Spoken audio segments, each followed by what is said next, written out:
नमस्कार दोस्तों, ब्रह्मास्त्र क्लास में आपका स्वागत है। प्रोटीन और आज उनकी विशेषताओं पर हम चर्चा करते हैं। आज का क्लास स्टार्ट करते हैं।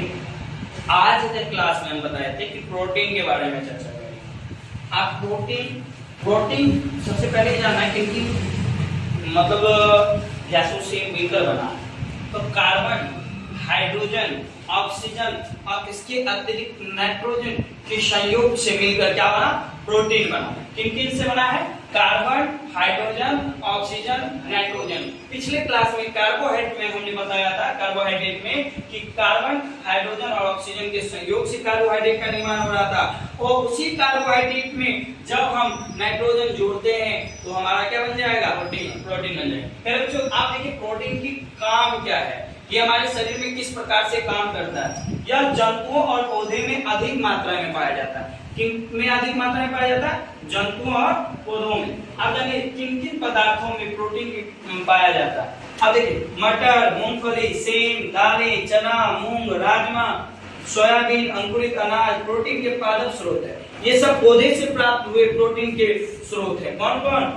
मटर, मूंगफली, सेम, ठीक है ना। उसके बाद देखिए होता है ना कि जीव जंतु से भी हमें प्राप्त होता है प्रोटीन। कौन कौन से हैं जंतु स्रोत? मांस, मछली, अंडा, दूध, पनीर इत्यादि। अब हम अब यहाँ बोले थे कि हमारे शरीर में प्रोटीन का काम क्या है, कार्य क्या है।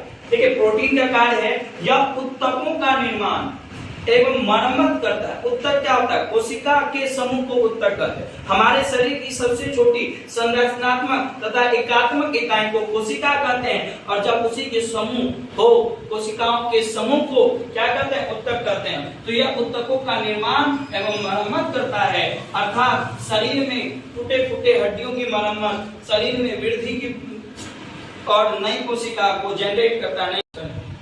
आप बता दिए थे कि शरीरवर्धक मतलब बताए थे ना कि शरीरवर्धक भोजन, तो वैसे भोजन जिनमें प्रोटीन की मात्रा अधिक होती है शरीरवर्धक भोजन, शरीरवर्धक भोजन कराते हैं। यानी कि हम ऐसा भोजन करेंगे जिसमें प्रोटीन की मात्रा अधिक पाई जाएगी, उसको क्या कहेंगे? शरीरवर्धक भोजन। आप जानिए शरीर वृद्धि, शरीरवर्धक का मतलब कि शरीर में वृद्धि करना, छोटी छोटी हड्डियों की मरम्मत करना। शरीर वृद्धि के लिए अनिवार्य होने के कारण ही बढ़ते हुए जो बच्चे होते हैं या गर्भवती महिला होती है वो प्रोटीन की अधिक आवश्यकता होती है। और जानिए हमारे शरीर की अस्थियां, नाखून, बाल, ये जितने भी हैं, मांसपेशियां, त्वचा, ये सभी प्रोटीन के ही बने होते हैं। समझ गए ना? तो आज प्रोटीन पे आपका क्लास